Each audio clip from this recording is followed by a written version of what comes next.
Welcome, everybody. Thank you for joining us this afternoon. My name is Shelley Murphy. I'm the coordinator of education for the International African American Museum and the Center for Family History.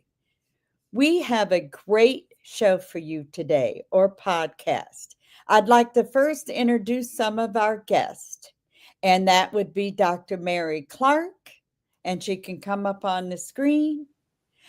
Dana Lee, and David Anthony Taylor. Welcome to all three of you.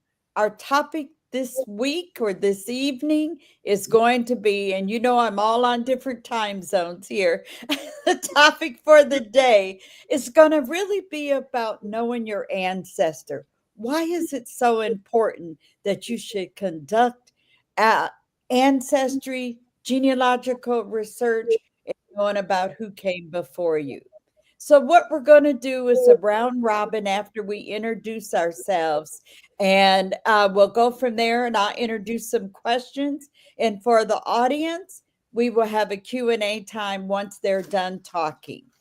Okay, Dr. Mary Clark, tell us what kind of inspired you into genealogy and a little bit about your background. Thank you, Dr. Shelley. I'm pleased to be here.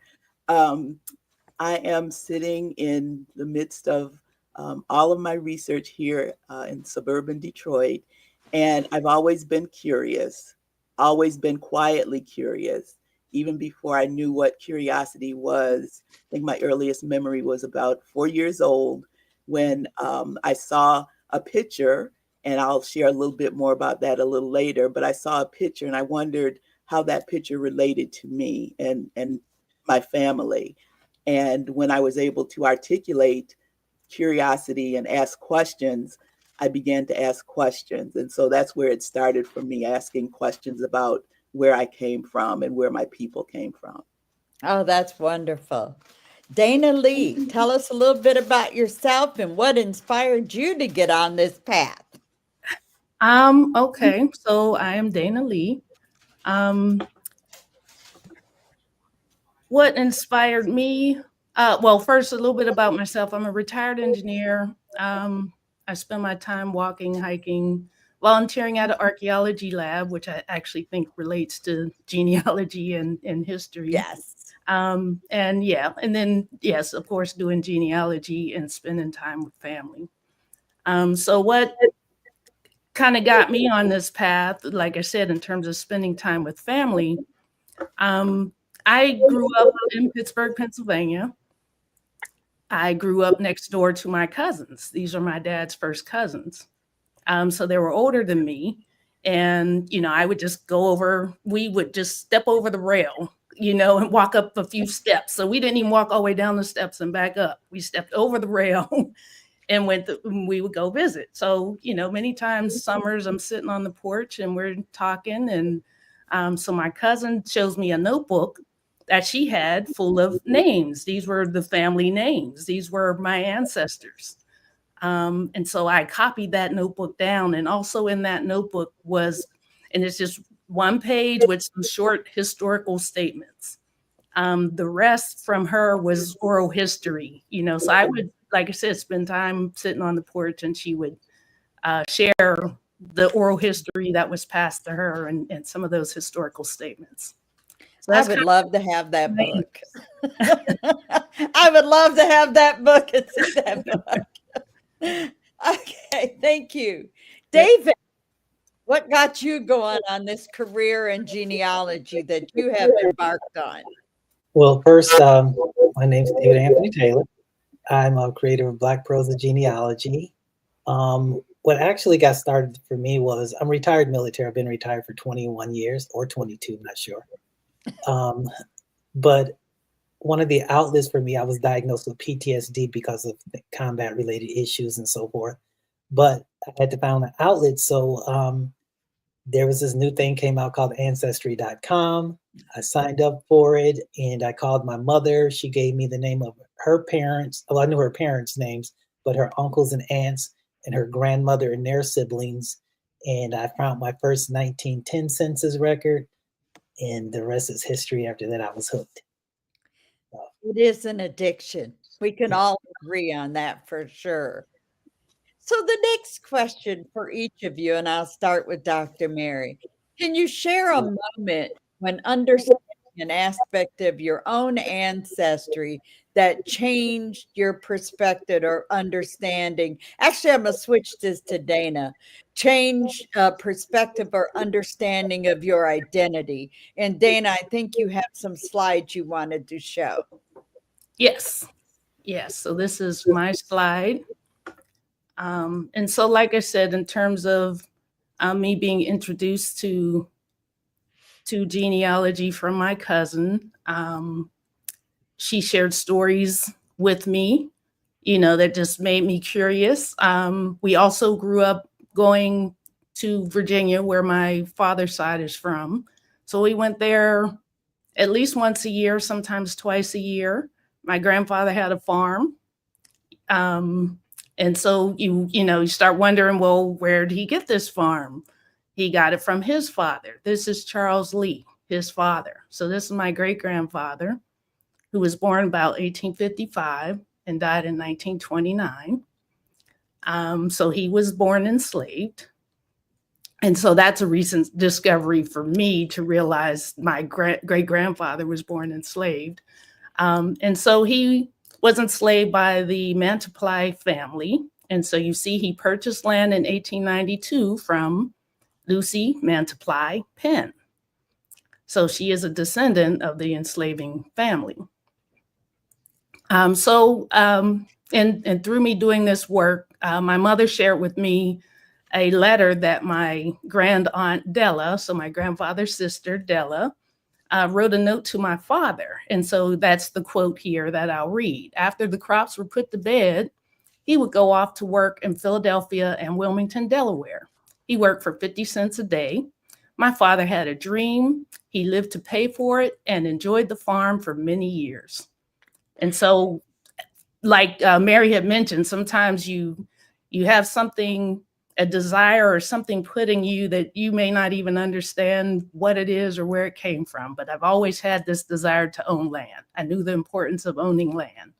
And so in 2007, I did purchase some land. But this land it's not in Virginia on my father's side. It's in North Carolina, in the community where my maternal grandmother grew up. Awesome. Beautiful. Beautiful. I love the stories. And that's so important for all of us. Dr. Clark, did you want to share one of your slides at this point as well? Not at this point. I think David might have had a slide to share. Yeah, I do. All right, David, go for it. So as I was saying, for me, this is kind of what got me started with finding my great grandmother, Amelia Jamerson. So if you can go to the next slide. So she kind of went 2 slides forward, but that's fine. So basically, my grandmother was Sally Mae Carter, and so when I found the 1910 census, no, I'm sorry, you're correct. When I found, my mother had gave me that information. So the first census I found was the 1910 census, listed everyone's name on there. I didn't see her mother. So she was actually, her mother had passed and she was living with her sister, her eldest sister, and the rest of her siblings. Next slide. And that sent me to the 1900 census, which I found the family members again living with their mother. My mother told me her grandmother's name was Millie, but they listed here on Ancestry as Nellie, but it's actually Millie. So I found that information, which brought me to the next census record, which is the 1880 census. So because my mother also had her grandmother's siblings' names, I was able to find that. So when I found the 1880 census, I noticed there was no parents there, but there was this guy named Alec Rowland in there. I say he's not a family member, not sure where that came from, couldn't find any families. You can go to the next slide. So I went back to the following page. I didn't find the parents there, but I saw that they had Alec Rowland on that page, which is not related. So they just assumed that the children was his because the pages were out of order. So I went back, but the thing is my great grandmother, her husband was on that page. She met later and they married. So if you go to the next slide, I went back one more page and there were the parents. So that was the name. Now my mother thought her great grandmother's name was Samanthus or something, but I was like, no, it was Samantha. And I told her her great grandfather's name was Henderson, and so she had got as the names passed down, they got mixed up. So I was like, okay, now it's time to search for Anderson and Samantha. Go to the next page. I found a marriage record, and then on this marriage record, I saw that Samantha's last name was Taylor. She was doing more research. There was John Blackman and Hugh Taylor. There were 2 large slaveholders in Claiborne Parish, Louisiana, and that Henderson also went by H. But a couple of weeks ago, I found another relative, and they said, "Oh my God, that's my great grandmother, the Bailey and the Turner." And so it was like more information there. Yeah. Go to the next page.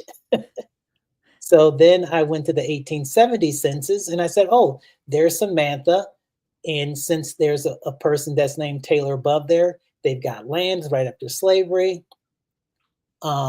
That's got to be her father." You know, a couple other people contacted me, said, "Hey, we've got Taylors in our family. We all had white family members as our third great grandfather, but we never found the match to any of those Taylors, but we were all related." So you can go to the next slide. Come to find out of those people that contacted me, we all had Taylors as our ancestors, and it was 3 Taylor brothers married 3 Turner sisters. I had always found that the name Turner was showing up in my DNA, but I had no idea where it was coming from. So then I said, okay, he's a slave owner, James W. Taylor, Elizabeth Turner, still don't know how the Turners connected. So that's where, no, you were right. Go back to the next slide. So then that's where I said, okay, so there's James Taylor. Now I know where he's come from. And then at the bottom, I saw another Turner there. I was like, well, maybe he could be a family member. I'm not sure. Go to the next slide. So I researched the females of those 3 Taylor brothers, and then I found in their father's will where it lists my grandmother saying that one Negro girl named Samantha worth $150, and that she was also the daughter of the wife of James W. Taylor, but on the original will, it doesn't mention his name. And so everyone that was, all the family members that had the white family member as their grandfather, it showed that we were all DNA connection, and every one of their family members was in this will. So you can go to the next page. Next slide. So out of that, there was on the inventory list, it lists her siblings, Jerry, Nancy, Adeline, and then my second great grandmother as well, where it says one Negro girl named Samantha willed to his daughter, Elizabeth R. Taylor. Her value was $150. So all the people that were showing a DNA connection, when we thought these Taylors were our grandfathers, it was actually the wives. So go to the next page. And then to verify that, on Samantha's children's death certificates, they all list her last name as Turner and not Taylor. Next slide. And that brought up to the slave owner was Samuel Parker Turner. His wife was Sarah Rowe. Did the research from there. Sarah's grandfather was Colbert Hudson. And Colbert Hudson, his parents were his parents were John Hudson and Elizabeth Hudson. And if you go to the next page, then that's also President Obama's grandparents, his fifth great grandparents as well. So just from that David, census, it brought me all the way up.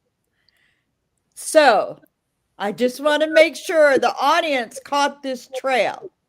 So you actually were going from census to birth, death, marriages, Mary, and Dana, y'all help me out if I missed something here. Birth, death, marriages, a will, and an inventory and appraisement sheet, correct? Right. And these were all things that were just through regular search. There wasn't special skills that I used, or it was just one document led to the next document. So these were all either through general search or they were either a hint in Ancestry. And so that's how I ended up with that. And you kind of also went forward and went back also. So Yes. I think that's a great point to make, because you were looking at census, but you also had to go back and pick up back during slave era and so forth. So I'm going to ask you one more question, David. Why do you think it's important for people to do that? Why was that so important for you to conduct that research? Not only to find out the difference between the Turners and the Taylors or how they all come together. What does that mean for you? And why Well, should people think about doing this? Well, one reason that, like I said before, when it was multiple people, when we basically was going on false information that we created ourselves. We thought that these three white men were our grandparents based on their last name, and come to find out they weren't related at all. They were just, the ancestors were just enslaved to them. So it was correct the historical stories in our family to make sure we all had the right information. Yeah. And I've also been able to connect to the white family members to that line. And because of DNA's verifying that, they've been real receptive, and I'm just as close to them as I am to everyone else. And it's just so everyone will know who your family is and how we got there. Okay. That makes perfect sense. And so thank you for sharing that. And now I'm going to turn to Dr. Mary. And Mary, you have some slides that you want to share as well. And does this help, how do you see that genealogy actually bridges that gap between generation and fosters some connection within the family? So I'll let you share your slides now. Okay, and I'll ask Jennifer if she'll go back to the first one. Thank you. Okay. And what David said is such a wonderful segue into what I'm talking about. He showed you records, and that's what we use to verify and confirm. And I'm going to show you pictures and how you can kind of weave the story from the pictures and from a few words. And a little bit about where my understanding of my ancestry perspective changed was when I realized that I only knew one grandmother, which was on my paternal side, my father's mother, and one grandfather from my mother's side, her father. And especially when people started talking about living with their grandparents and their great grandparents, that's when my curiosity peaked a little bit more, because I didn't have any stories from my grandparents. They were very old. I was very young. I didn't know to ask questions, or I didn't have that relationship with them because they had lots of grandchildren. And I was shy. I was very shy. So I'm sitting back listening and observing and not knowing anything. So I began to just look at pictures, and I didn't realize that that was preparing me to be kind of the keeper of the wisdom, the family history that my relatives began to realize, because they began to, as I got older, they shared pictures with me. They shared letters with me. They shared journals with me from all different directions of my family tree. So for this particular presentation, I'm focusing on one specific area of my family, which is my mother's family, my mother's father specifically, because that's all I knew. She was an only child. And I'm starting out by saying and showing you what these four pictures, how these four pictures wove together a very beautiful quilt or tapestry in my family tree. So what do you think these four pictures have in common? Me in my doctoral robe in 1999, which the date is very important because at this point I had stopped doing research for about 6 years while I was in my doctoral studies. And so I had my research in a box sitting under a desk where nobody would touch it, that I had started a good 6, 7, maybe 10 years earlier, and I hadn't touched it. So at this point, the journal behind this picture, I'll show you a little clip from that, but 1999 was really important here. Aunt Flora, she was my mother's aunt on her mother's side of the family. And Aunt Flora was one of the people who saw something in me as a protector of the family lore. So she began sending pictures and telling stories, and she was very quiet too in her own way, but she identified something in me that we became kindred spirits in all things family history. She grew up in Geneva, Alabama. She saw a lot of things. She kept it to herself until she decided, well, I think Mary Catherine is who I want to share that with. And so this picture was taken in 2003. The next picture is of Oris Jenkins, who I just recently met within the past 4 years. But in 2000, he was 6 years old. So look at me in my doctoral robe in 1999, Oris in his with his little sister in his little suit at 6 years old. And the last picture is my Aunt Carrie Bell. This was my grandfather's sister. And Aunt Carrie Bell was also one of the historians in the family, but she did oral history. And you didn't even have to ask Aunt Carrie a question. Or if you did, you just say, "Hi, Aunt Carrie," and she would just begin telling the most miraculous stories about our family from when she grew up. And she was just a wonderful oral historian. So I got to learn all of these things from these people at different times in my life, but it all started with these 4 people. Next slide, please. And so this is where my curiosity began, with the picture up in the center. That is my great-grandfather and great-grandmother. And that picture hang in the house that is to the right of that, which was 583 Water Street in Vassar, Michigan. That is my grandfather, Joe Kiles, who is standing with his fish beside his best friend, Julius Caesar Harper. And every time I walked in that front door, on the left-hand wall, that picture that you're seeing in the center hang on the wall. And my earliest remembrance of that is probably when I was about 4 years old, because I always would stop and I would just look at it. And that front room was my grandpa Joe's living room, bedroom. And so you walk through there, I look up at the wall, and I always wondered, especially the person on the left-hand side always caught my eye. But I was too young to ask. I didn't know what to ask. I was just curious. So the picture below the house, those are 4 women who in 2010, when I took that picture, or when that picture was taken, I didn't realize how they were intimately connected to not only my grandfather, but my great-grandfather. And I didn't realize how they were going to help me understand the rich history of community that my family held. Now, the image with all the dots to the left, those are a community that I discovered, and I discovered it because I was asking, who are Fanny's people? And Fanny is my great-grandmother. Her name was Frances, but everyone called her Fanny.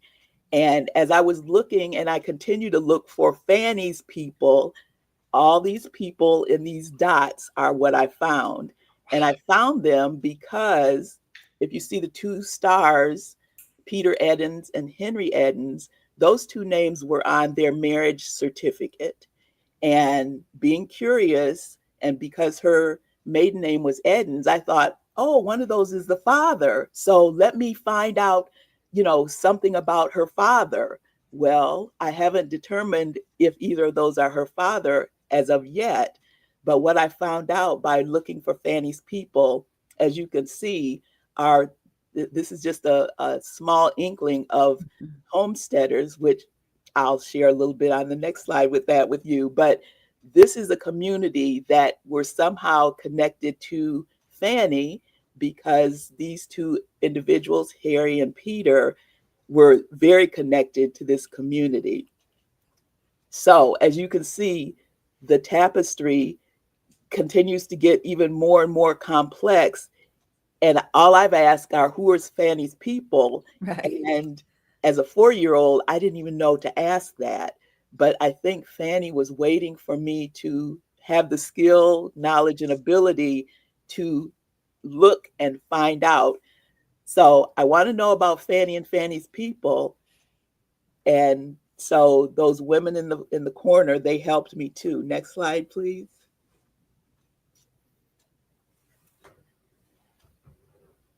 Next slide, please. It might be stuck or something. Okay. So just keep going. So I'll keep going. So what I have learned, because Aunt Flora, she provided several audio tapes to me. That was her gift. She would just sit and she would talk into her audio tapes. And at one point, I began to have the ability to listen to those audio tapes because she was sending them to me while I was doing my doctoral work and I didn't have time to listen to them. So I added them to that box that was under my desk. But here's Aunt Flora. Aunt Flora lived to be 95 years old. And the week before she died, I went to visit her. So she grew up in Alabama, but in the early 40s, she migrated to Cleveland, Ohio. And so that's where I knew her most, living in Cleveland, Ohio, and got to visit with her, not a lot, but enough to know about her. And so 4 days before she passed away, my cousin called and let me know that Aunt Flora was, fading quickly. And so I flew down there because I wanted to see her. And even on her deathbed, she wanted to continue to tell me stories. And so right below her picture, you can see it's May 1999 is when I received some tapes from her. And that was what was in that journal entry that was below my doctoral picture. And so in one of the tapes, this is just a little clip, and I hope you can hear it.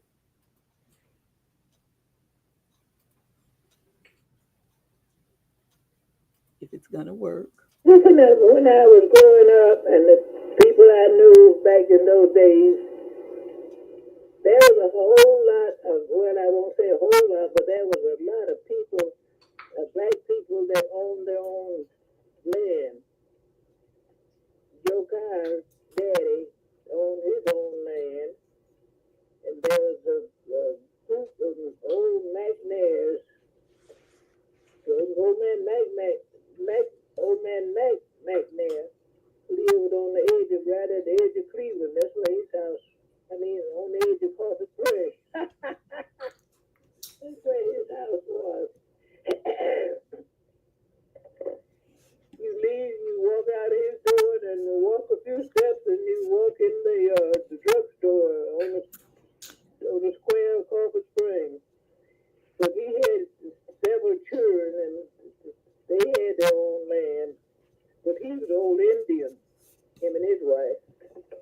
And speaking of Indians, my mom took us to visit a cousin of hers back in, oh my goodness, it was back in 1929, I think. I'm sure it was. They owned their own land, and they built houses for their sons when they would get married. They had 2 sons. Their name was, Mama called them Cousin Andy and Cousin Mahaley. So I'm going to stop there because in that small clip, she gave me so many clues. And so I wondered, that was probably, she was probably about 85 when she was recalling all this. So I was just amazed that she could remember something from 1929, number one. Number two, I was amazed that she had so much detail of this information. So I went to the census and I said, okay, Aunt Flora, are you really telling me the truth? Because I'm curious. And yes, Aunt Flora, she could recall details about not only who lived where, but the ages of children. So Aunt Flora gave me a wonderful gift. As I was looking for clues for Fanny, although she's telling me about Fanny's husband, that's still a little bit about Fanny, because Fanny's husband was a landowner, and that led me to find out what homesteading was all about. Just recently, in December, that little boy that was in that suit on that front slide, we've become research buddies.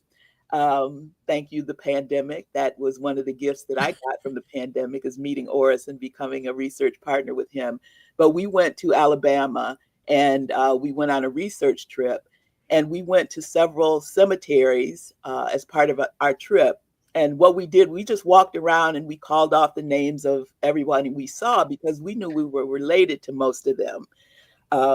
Oris and I have several relatives in common. And at this particular church, the Elam Church, we were walking around and I literally stumbled upon Fanny's grave.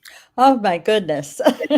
You can't see it. All you can see is kind of a dark spot where we had to come back the second day with some water to uncover it because it was covered with leaves, and the only thing that I could see was like Kyle's, the last four letters of Kyle's. And so this was a clue that I felt very strongly that Fanny was saying, well, I can't tell you a lot about me, but here's a clue. And I'm showing a partial copy of her death certificate because most of the time you say, well, go to the death certificate if they exist to find out who her parents were and find out details. On hers, it doesn't give anything other than her death date. It wasn't even certain of her age. It wasn't certain if she was married. So obviously her husband did not inform whoever filled this out. So that's the only document that I have about Fanny. So as I wrap this up, next page, this is part of the tapestry of where I am in weaving together my family history. A lot and I've written this up in a story too, but for this presentation, I thought, how about just showing the pictures and the evolution of piecing this together? So in the upper left-hand corner, that's me about 9 years old. So at that point, I was quite aware of that picture hanging on the wall in my grandfather's house. I had seen it at least for 5 years of what I could recall, because like I said, I think my earliest memory was when I was 4 years old. The next slide is a chair inside my grandfather's house. After I would look at that picture, I would sit down in this little chair that I found out was my mother's chair. And on the bottom, it says 1946, which is about the time that they moved to Vassar, and somebody obviously built it. And I have that chair downstairs right by my door to this day.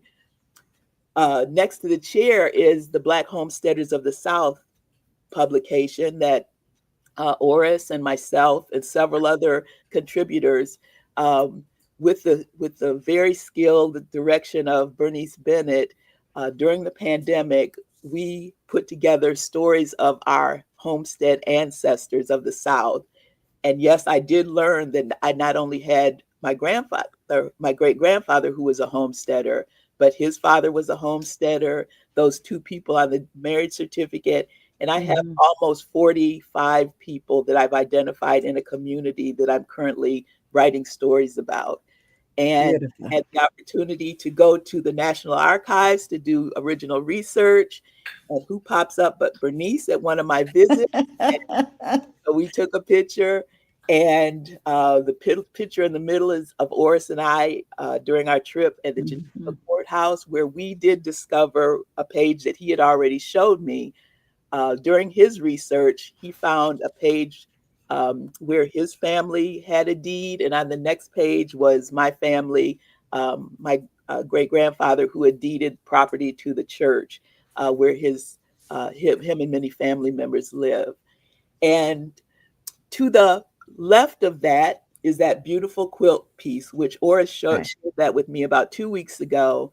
And his grandmother, Vivian Smith, who's married to his grandfather, made this beautiful tapestry. And I thought that represents what I'm doing right now, is putting all these pieces together and making this beautiful tapestry of our family. And the picture in the lower right-hand corner is me, because I now own that picture that was on my grandfather's wall. I see it every day, and I am still learning about who Fanny's people are. But I feel like she's guiding me and directing me, and whether I know more about her, I still know much about the community that loved and supported her. So I am done. Another amazing way that I hope folks are getting the takeaway of the collection. And so far, all of you, are bringing forth key points in conducting genealogical research, knowing about your family, your ancestors, where they come from, what they did, what they were involved in. And so now I'm going to go to Dana, and this question will go to everyone. How do you think some historical events and cultural shifts influence family histories, and how should researchers account for these in their genealogical pursuits? You know, you can take from everything that someone said or from your own perspective. And what do you think about that question, Dana? I'm still processing the question. There was a lot there. So you said, I'm sorry. historical shifts, Yes. and what was the second part of Well, that? you know, how do you think some of the historical events, think about our history and the cultural shifts in these histories, influence our family histories, be it free or enslaved? Yeah, right. There could be a lot there. Yes. Historical shifts. So one thing that came to mind because of recent events and voting. Yes. So that was a historical shift from. So I showed the picture of my great grandfather Charles Yes. Lee. His father Patrick Lee appears on the 1867 poll book for voting in Amherst County. Wow. And so that was the first time actually that African Americans could vote and did vote. And so, you know, for me, like I said, coming from, you know, a few weeks ago when we all voted, just thinking about what that might have meant for them and the power that Yes. gave them coming right out of enslavement and now being able to vote and have their voices heard. And have the voices heard. Absolutely. And I like the link of that because it's so recent for us right now. Now, you know, David, do you have anything you want to add as far as any historical events or something? I'm going to try to share. I'm going to try to share my screen to see how this works. This is my first. Okay. Okay, there's the second screen. So I'm thinking this is going to work. I think this is okay. So this is my. Nothing's on the screen right now. Oh, just me and because you. I was sharing. Okay. Well then, okay, there it is, right there. There we go. For me, when I started doing the research for definitely my enslaved ancestors, at one point I kind of record or see what was going around during that time period. So in 1865, my second great grandmother, I list all the children that were actually born during slavery. And then I said, well, during that time also, there was the in January, this is all within 1 year. So in January, there was the 40 acre, it was 40 acres and a mule. In February, Abraham Lincoln, the 13th Amendment was came out. In March, the Freedmen's Bureau was established. In April, General Lee, he surrendered to Grant. And then also in April, President Lincoln was assassinated. And then there was Juneteenth. And then the following year, my grandparents got married.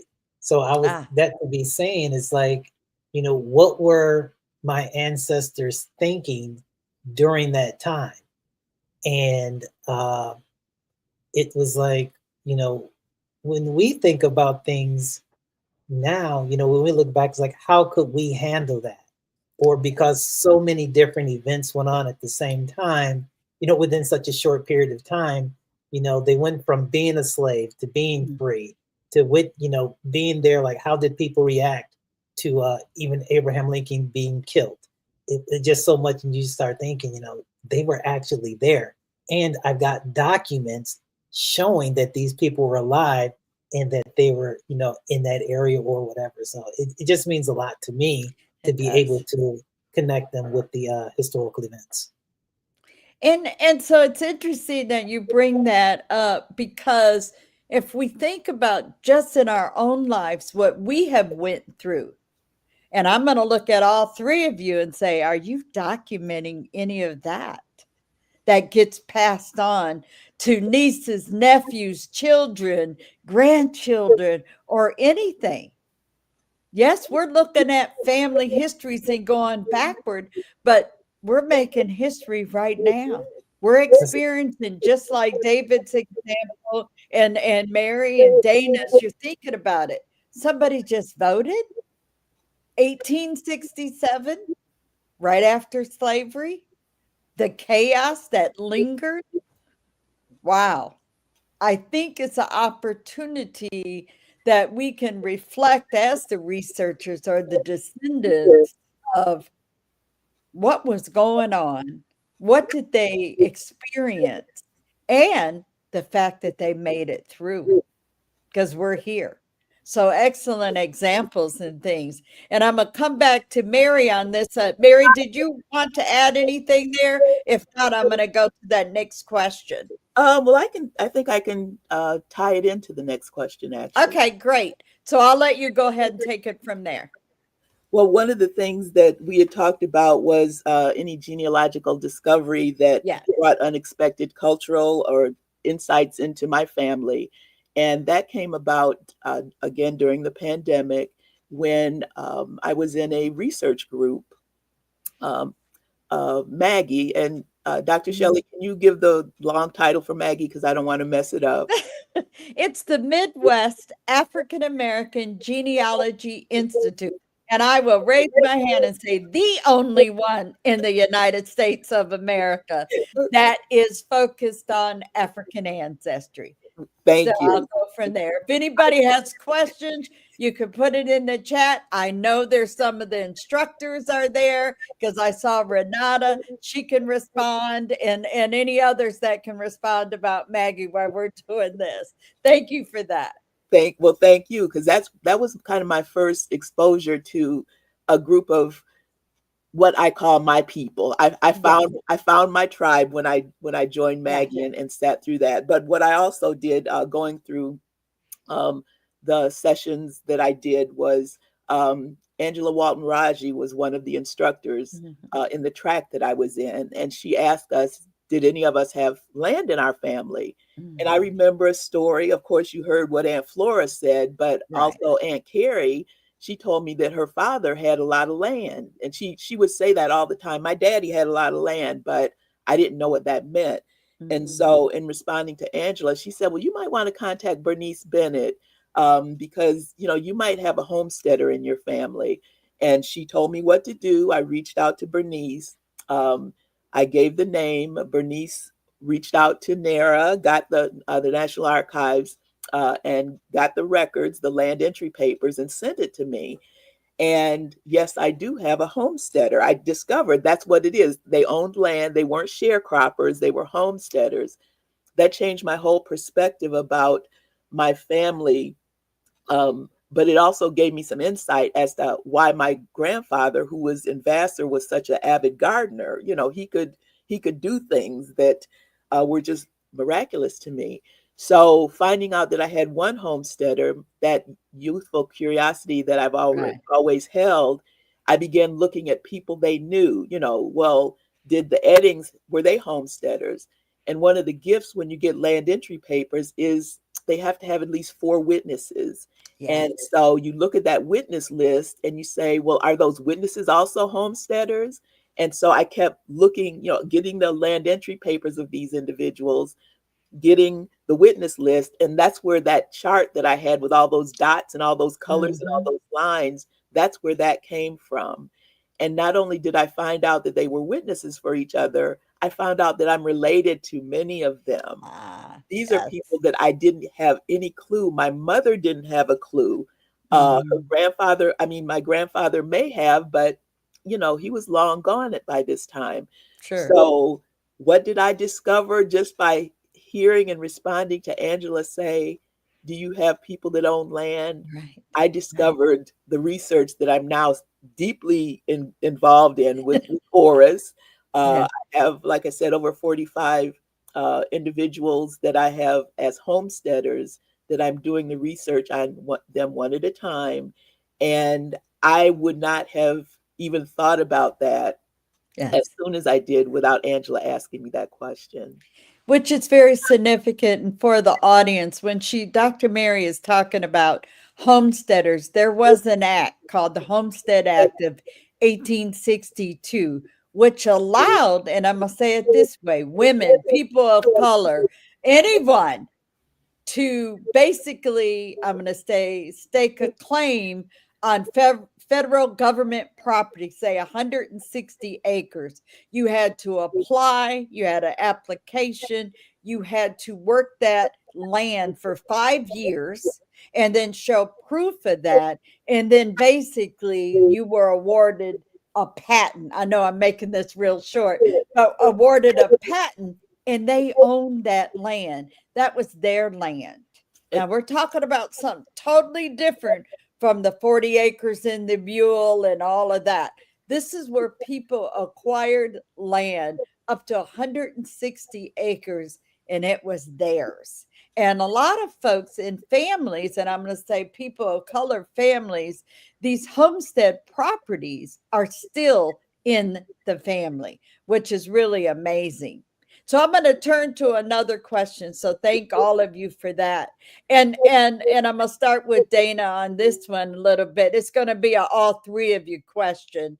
In research in genealogy, how important is it to preserve these stories or any traditions that you have learned in your own family? You know, just beyond just saying having a piece of paper and their name is on it. How important do you feel? I want the audience to understand that what we do is really not easy, but it's also about the preservation. So Dana, I'm going to throw it to you, then I'll go to David, then Dr. Mary. Yes. Yeah, I believe it is very important. I think it is the stories that we connect to, you know, so all of us have shared stories. I'm sure people, they may not remember every detail of that, but when they walk away from this presentation, they'll recall some of the stories. Yes. And so maybe that will inspire them to look at that aspect of their genealogy research. I also think that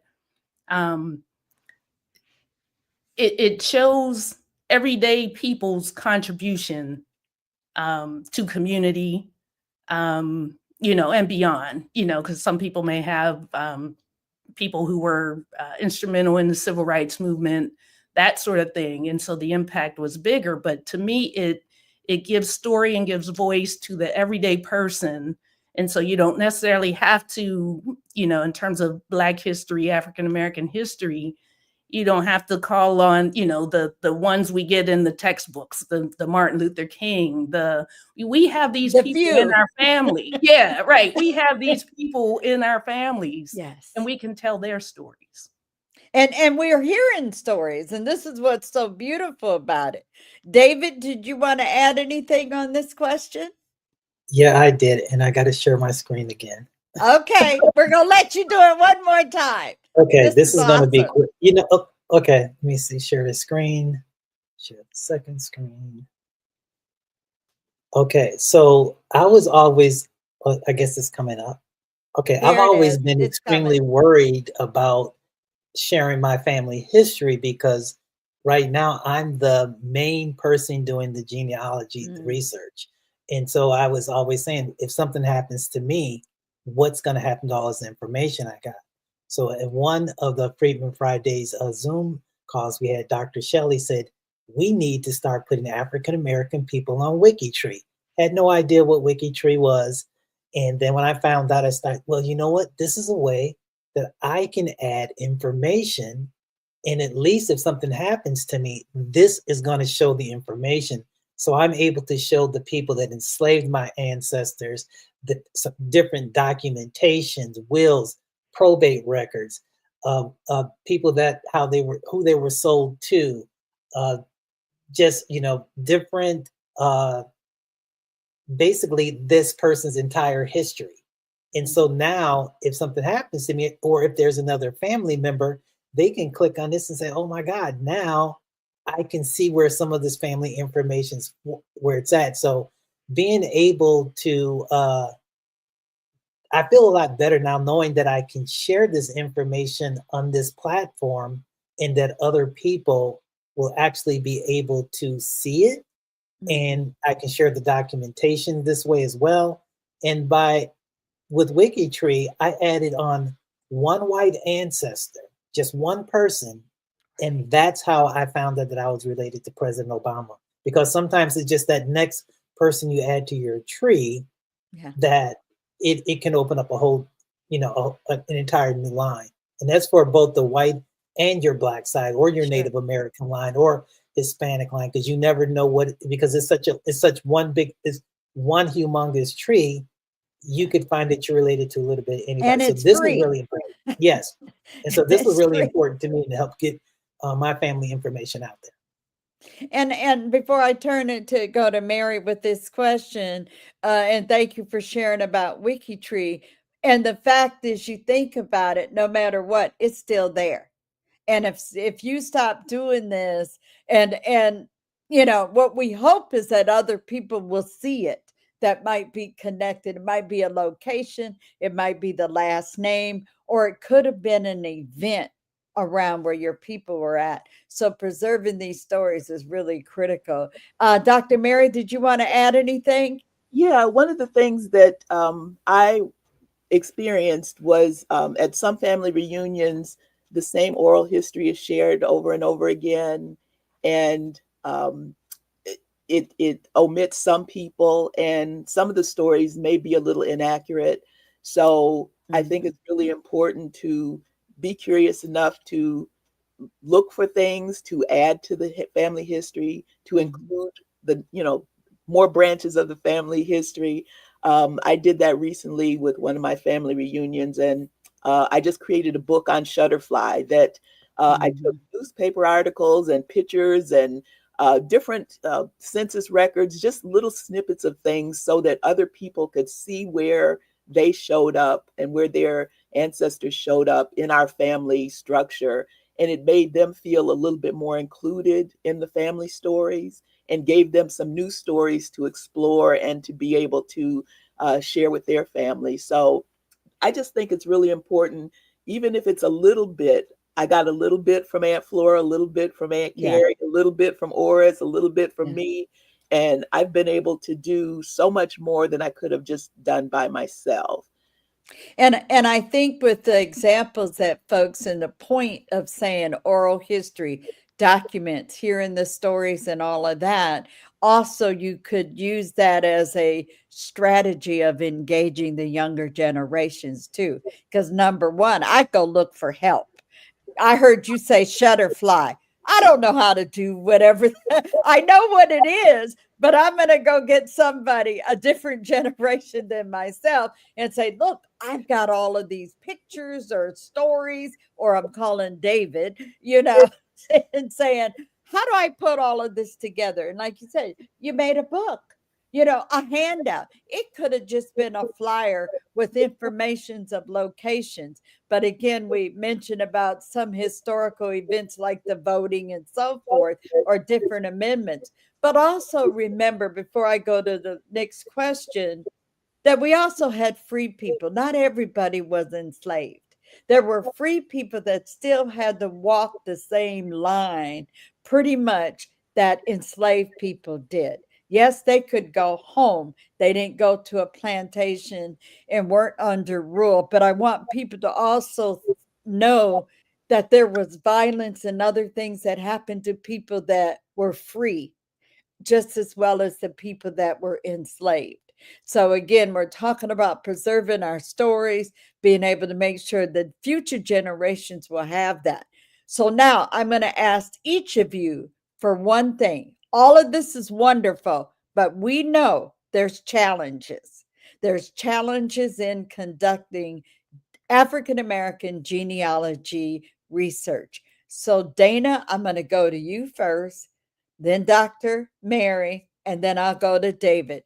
Share one challenge that you came across or that you hit, per se, as in the brick wall, and maybe how you might have overcome it, and maybe you haven't. And that would be the same for each of you. So, I'm going to go to Dana first. I think so. What popped in my mind first was not my own research, but maybe helping someone else do their research out of Mississippi, and so that's access. Okay. And it's a difference in, I mean, you know, Virginia research, where if we get a death certificate, so our death certificates are online, and it will list parents if the informant knew that. And if there is an informant. Right. Yes. Right. And so in Mississippi, their death certificates aren't online. And even if you go in person to pull them, there's still a challenge there. I don't think they let you do a screenshot, or I don't think it's easily downloaded. You know, there are some other rules that kind of make access a challenge. Yeah. And so, right, I've seen that's actually a huge one. It is. And the people that do that research, they have found, you know, a workaround. But to me, it's, you know, I see that difference in access versus, you know, the research in Virginia and North Carolina, where my personal research concentrates. Okay. Dr. Mary, you're next. Yeah, I would say start at home. Start with those home records that may seem insignificant. If a loved one passes away and you have that box of stuff or those boxes of things that they left behind, don't throw them away. That would be doing such a disservice to your own history, because there might be one slip of paper or one journal or one, you know, picture in there that may change the whole direction of what you know about your family. So start small, start at home. It doesn't have to be overwhelming. And I think that's what I try to instill in any conversation that I have about genealogy and family research. Everybody is not a genealogy enthusiast like all of those of us on the screen. And so I try not to have long conversations about it. If somebody wants to know more, I leave a morsel so they can ask me, but I do not drone on and on and on about all the things that I'm doing. That's why not a lot of people know what I do, what brings me joy, but just start small, look in the things that you haven't looked at it a long time, because you might see them through different eyes and it may mean a whole different thing than it did when you saw it 5 years ago. I will bring in one point that you made earlier, and that was asking questions. You ask questions. This is a way that people can also kind of break down some of those genealogical brick walls, per se. And so we're looking at access, and like you said, start at home. And that's the what you know. You know, what do you have? These things will all help work through some of the challenges, which could be, and I'm coming to you next, David, on the challenge, which could be misspelling. It could also be something that's not recorded, you know, or something like that. Dana said about access. Right now, we've got more access than ever, in at least my years in doing research. But we want to still remember that records are located or originated at the local level. And so each of you mentioned different locations in areas that you did research. So I want to make sure the audience walks away. Not everything is online. We're having a wonderful time of the convenience of online. But I think, Mary, you said something about you and Art going to a cemetery, you know, and so forth. So again, don't forget the research and conducting it in the area where your ancestors lived at. And David, what challenge or thing have you come across or been able to break through a brick wall? Well, I think for me, just even getting started, just Mm. getting started, because sometimes when you're new to genealogy and you can go to a group and everyone's talking about all their enslaved ancestors, all their documentation. Oh, my great grandfather was a USCT. I had never even heard that phrase before. USCT, didn't even know what it was. So So clarify. I'll go right, further. United Don't States just say Colored Troops. USCT. Thank Yeah, you. so I was like, "What is that?" You know, I felt like I was dumb as a box of rocks. Everybody in the room knew everything, but I'm also one to say, "Hey, I'll ask a bunch of questions." So I think asking a lot of questions when you're getting started for people that already have the information that you want to seek, or to try to get to their level, and use these, there's so many videos that even Dr. Shelley, Nika Smith, Angela, there's so many people that the videos are already online on YouTube. Don't be afraid to look at those. Go to different webinars. There's because everyone has a different level of research, Sure. and you may think yourself that you may not be as skilled in all areas, and no one is. So you may say, just if you just focus on your family and say, you know what, I'm going to learn how to understand what's on these death certificates, and Right. research that and take one thing at a time and just start building from there. You don't try not to just take it all in at one time, because it's going to be really hard and difficult for you. So just do a little bit at a time and seek Mhm. help from people that's already done it. And like I said, for me, I think one of the biggest problems that I see people that they have is they can have a problem or be stuck on something, but they won't ask anyone for help. Yeah. And people are there to help you. So, and everyone, and even when you're looking at all these different videos on YouTube or go to webinars, that technique may not work for you, but another technique that they may share something else. You say, "Oh my God, I never thought of that," and you may try it, and boom, voila, everything just starts falling into place. So that's all I Yeah. would say. And another good point there, and then we're going to look to the Q&A in the chat. And some of you have already, I saw Dr. Mary, you answered some questions in the chat. So thank you for that. But another point that you're making there, David, is the fact that even looking at a state, and maybe you're being shown something from Mississippi, and I'm only researching Alabama.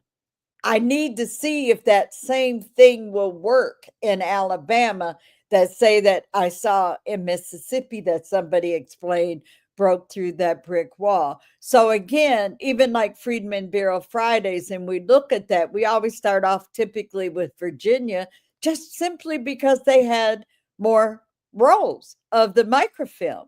And so the thing of it is, not everybody's research in Virginia, so you want to go look at their roles and say, wait, is there a role for a register of patients in a hospital? Or is there transportation records or whatever it might be? And you use what other folks have done or what you have picked up and learned from and seeing if it'll work. Might not work now, but you know what? Next week might be another story.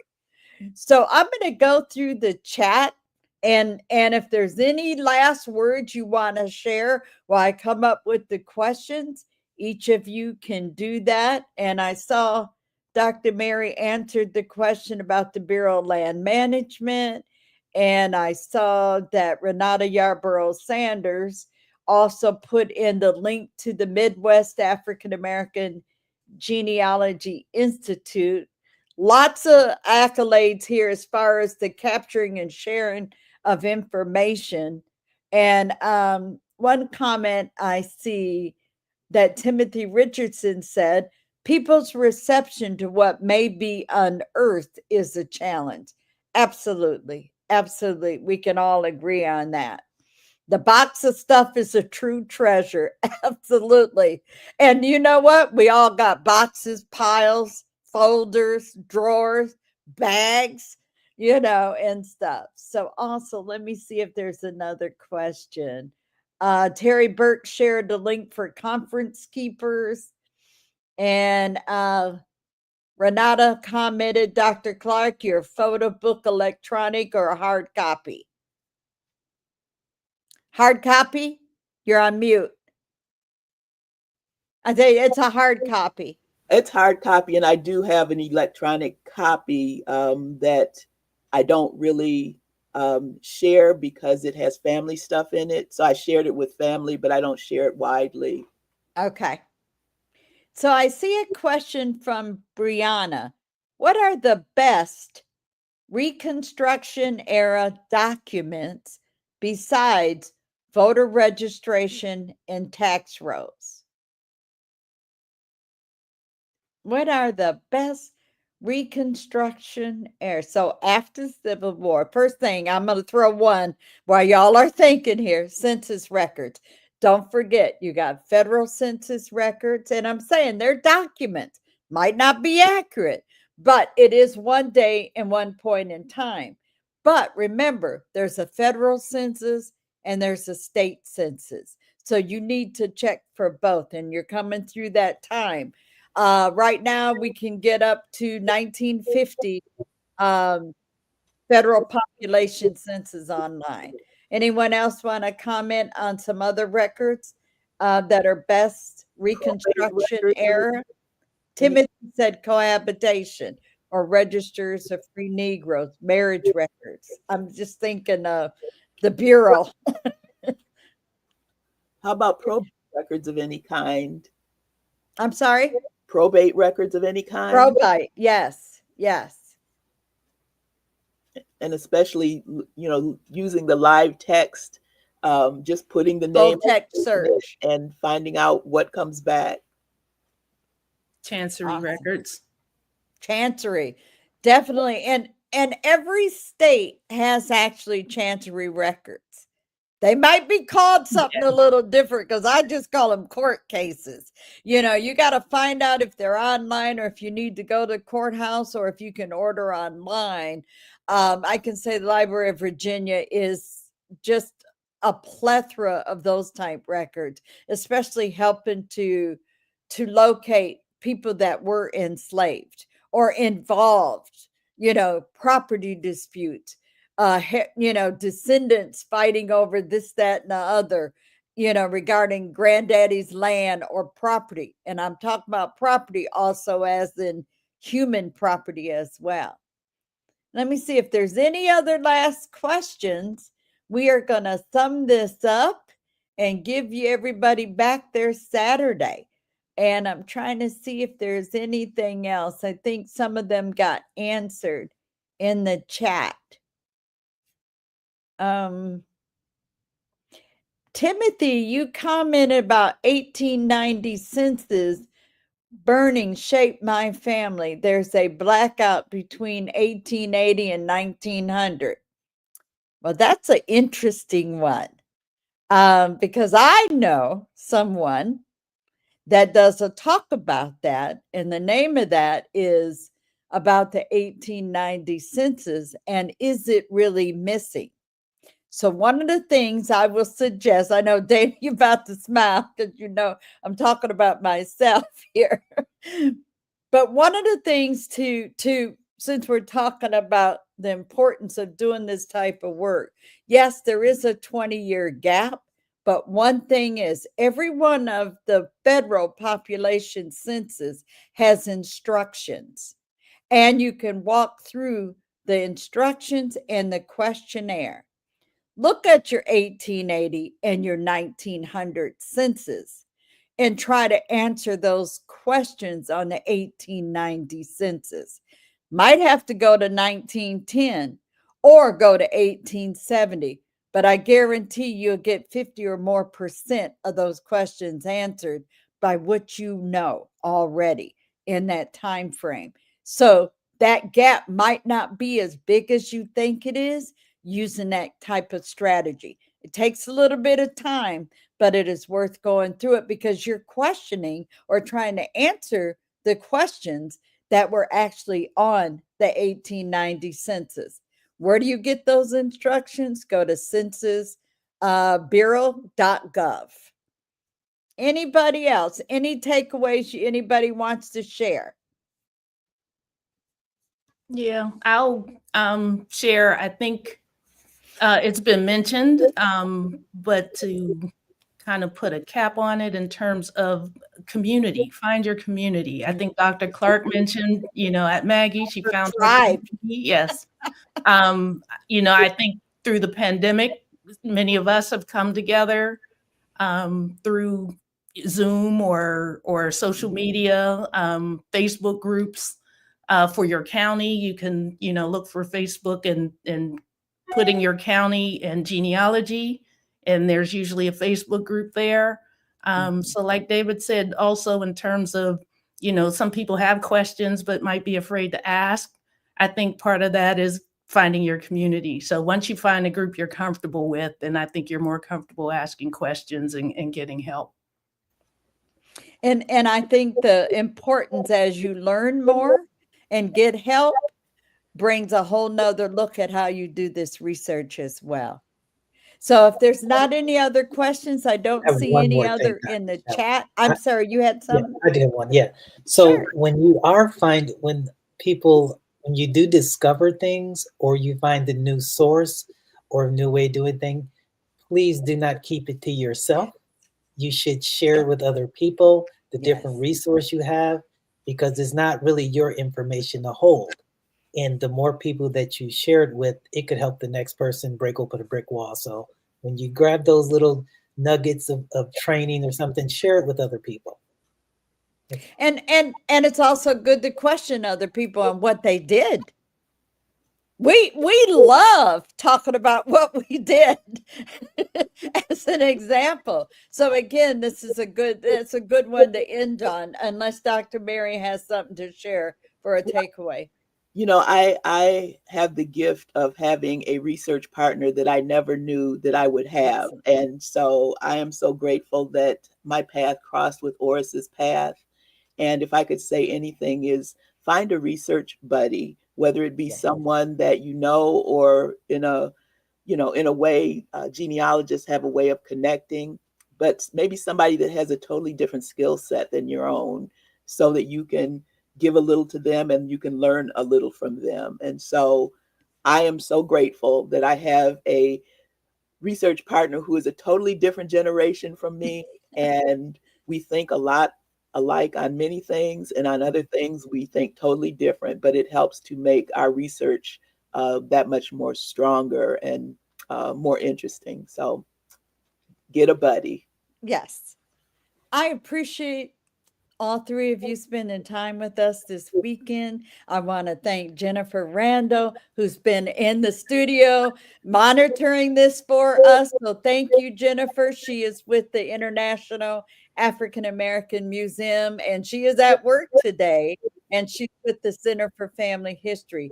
So thank you all. Hope to see you next month on the third Saturday of the month at 1 o'clock Eastern Standard Time. Have a good afternoon. Thank you.